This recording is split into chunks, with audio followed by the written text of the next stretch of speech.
বৰ্তমান উপস্থিত আছো শিৱসাগৰৰ জয়সাগৰ স্থিত তলাতল ঘৰৰ সমীপত বিশিষ্ট সমাজকৰ্মী লাচিত গগৈ বাসগৃহত মোৰ সৈতে বৰ্তমান উপস্থিত আছে লাচিত গগৈ। মই তেওঁৰ পৰা কিছু ভাষ্য ল'বলৈ চেষ্টা কৰিম। নমস্কাৰ। আপুনি এজন বিশিষ্ট সমাজকৰ্মী হয় আৰু আপুনি নাৰী সবলীকৰণৰ ওপৰত বিভিন্ন ধৰণৰ কাম কৰি আহিছে আৰু ইতিমধ্যে বহুতো নাৰীক সংস্থাপনো দিছে। কি ক'ব এই ক্ষেত্ৰত? মোৰ জীৱনৰ লক্ষ্য উদ্দেশ্য হৈছে যে নাৰী সমাজক কি ধৰণে উলিয়াই আনি নিজৰ লগতে আন 10জন ব্যক্তিক তেওঁলোকে সংস্থাপন দিব পাৰে। সেই ক্ষেত্ৰত মই বয়নশিল্প এটা ইণ্ডাষ্ট্ৰি গঢ়ি উঠিছোঁ।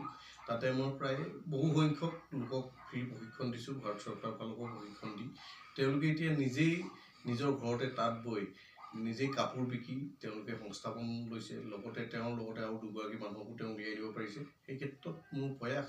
আৰু এইবাৰ শিৱসাগৰত আহিছোঁ। শিৱসাগৰতো খুব কম দিনৰ ভিতৰত কালুগাঁৱত মাটি দখল কৰি গৈছোঁ। তাতে এটা বয়নশিল্পৰ ইণ্ডাষ্ট্ৰি খুব কম দিনৰ ভিতৰত মই আমাৰ শিৱসাগৰবাসী মহিলাসকলৰ বাবে তেওঁলোকক উপহাৰ হিচাপে দিবলৈ সক্ষম হ'বলৈ গৈ আছোঁ। খুব কম দিনৰ ভিতৰত মই ইণ্ডাষ্ট্ৰিটো সম্পূৰ্ণ কৰিম।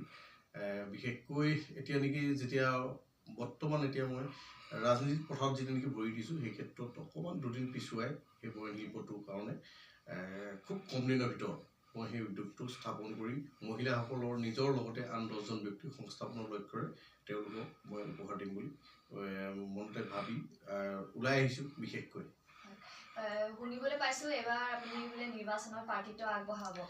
কি ক'ব এই ক্ষেত্ৰত? নাই, এইবাৰ ৰাইজে বিচাৰিছে। বিশেষকৈ মোৰ প্ৰাৰ্থিত্ব বাৰু এপ্লাই যিটো কৰিছে বহুকেইজন আছে ব্যক্তি। মোকে লাগে বুলি তেনেকুৱা কথা নহয় যে মই টিকেট পাব লাগে, তেনেকুৱা নহয়। সেইটো ওপৰত বিবেচনা কৰিব, দলে বিবেচনা কৰিব। দলে বিবেচনা কৰি যিজনকে প্ৰাৰ্থিত্ব দিয়ে একো কথা নাই, এইটোত মোৰ কোনো তাত বিদ্ৰোহ নাই। কিন্তু আমি এইবাৰ ভাৰতীয় জনতা পাৰ্টি এটাই লক্ষ্য উদ্দেশ্য, আমি শিৱসাগৰখন এইবাৰ পদুম ফুলেৰে ভৰি পৰিব। আৰু বিশেষকৈ যি আজি অখিল গগৈৰ কথা সকলোৱে জানে, তেওঁ নিজৰ স্বাৰ্থত নিজক লৈ তেওঁ ব্যস্ত, নিজক সবলীকৰণৰ ক্ষেত্ৰত লাগি আছে। কিন্তু আমাৰ শিৱসাগৰ ৰাইজৰ আৱেগ তেওঁ বুজি নাপালে। আৰু আমি দেখিবলৈ পাওঁ যে কিছুমান আচলতে যেতিয়া ৰাইজে বহুত আশাৰে আচলতে বিধায়ক হিচাপে নিৰ্বাচিত কৰে আৰু বিধায়ক হিচাপে নিৰ্বাচিত হোৱাৰ পাছত আচলতে তেওঁলোকে কিছুমান নিজৰ অঞ্চলৰে কিছুমান সমস্যা ধৰক তেওঁলোকৰ চকুত নপৰে, বেলেগ অঞ্চলৰ সমস্যা তেওঁলোকৰ চকুত পৰে, তেনেকুৱাও আমি দেখিবলৈ পাওঁ। কিন্তু কিছুমান ক্ষেত্ৰত তেওঁলোকে অনীহা প্ৰকাশ কৰা দেখিবলৈ পাওঁ। কিন্তু আপুনি যদি বিধায়ক হিচাপে যদি নিৰ্বাচিত হয়, আপোনাৰ অঞ্চলটোৰ প্ৰধান মুখ্য কাম কি কৰিব? নাই, বিশেষকৈ আমাৰ শিৱসাগৰখন চৰকাৰৰ ফালৰ পৰা যিখিনি কাম কৰিব লাগে কৰিছে। কিন্তু এজন বিধায়ক হিচাপে যিখিনি কাম হ'ব লাগিছিলে, এজন বিধায়ক নথকাৰ বাবে আমাৰ শিৱসাগৰখন উন্নতি পোৱা নাই। অখিল গগৈ আজি যিজন বিধায়ক আছে তেওঁৰ কথা কি ক'ম, সকলোৱে জানে। তেওঁ এণ্টাৰটেইনমেণ্ট কৰি ফুৰে, নাচ গান কৰি ফুৰে, বেলেগ সমষ্টিত যায়, ৰাইজৰ কি কি সমস্যা আছে সেইবিলাক বুজ নলয়। যেতিয়া ইলেকশ্যন আহিছে, এতিয়া কিছুদিনৰ পৰা দেখা গৈছে তেওঁ, কিন্তু মাজতেতো তেওঁ বিলাক যায়। কিন্তু তেনেকুৱা আমাৰ ধৰণৰ কথা নহয়।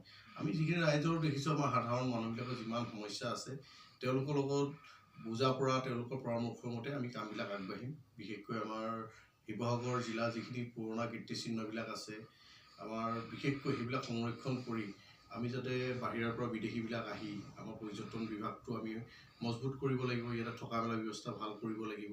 সেই ক্ষেত্ৰত আমি আগৰণুৱা আৰু চেষ্টা কৰিম আমি শিৱসাগৰখন নতুন ৰূপত গঢ় দিব কাৰণে। ধন্যবাদ ইমান ব্যস্ততা থকাৰ পাছতো আজি আমাক এইকণ সময় দিয়াৰ বাবে।